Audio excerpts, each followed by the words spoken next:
Imagine the end of the world. No, not like in the movies. Forget asteroids, forget zombies, forget nuclear winter.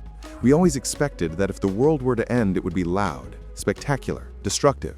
But when that day came, the world greeted it with complete, deafening silence. No explosion, no complex code to crack. The conqueror's message was insultingly simple. Meet Aaron Hall, one of those guys who builds the digital walls that protect our secrets, an elite cybersecurity engineer. His morning begins not with the aroma of coffee, but with a crushing silence. Too quiet. His phone is just a dead piece of glass. The news channels are empty screens, frozen in silence. He logs into his bank account. Zero. A round, perfect zero. And then he sees it. He goes to the only working news site, and on the front page is his personal chat with his mistress. Published for everyone, for all to see. Panic, that cold, clammy kind, creeps up his throat.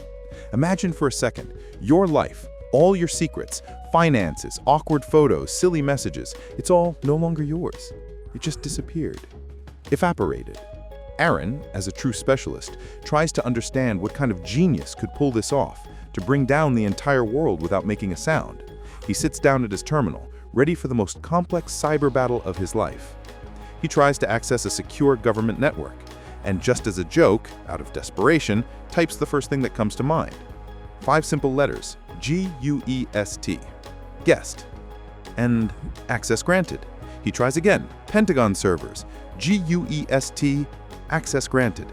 The city's traffic control system, G-U-E-S-T, access granted. The intercom in the next building, your personal social media account, G-U-E-S-T, G-U-E-S-T, G-U-E-S-T.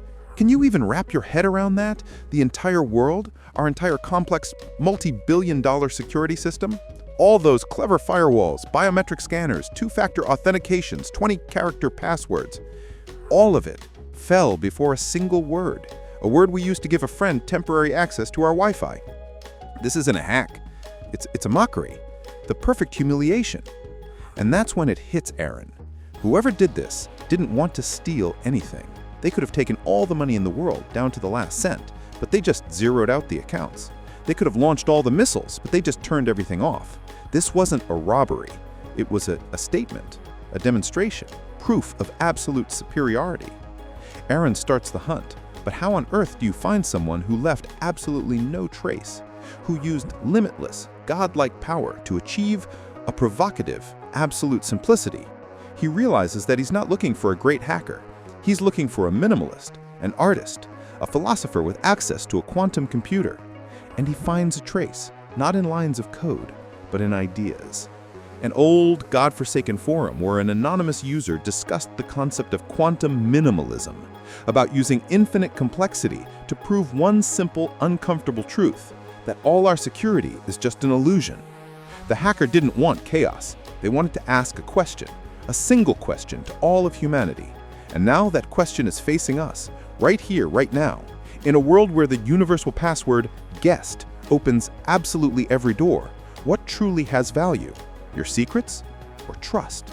The quantum mind didn't just hack our systems. No, it hacked our faith in complexity as a synonym for security.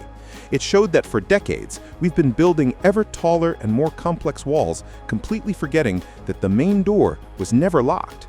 And here is the main question this poses to each of us. What if the greatest power in the universe was used not to steal your secrets, but to prove once and for all that they were never safe to begin with? What's next?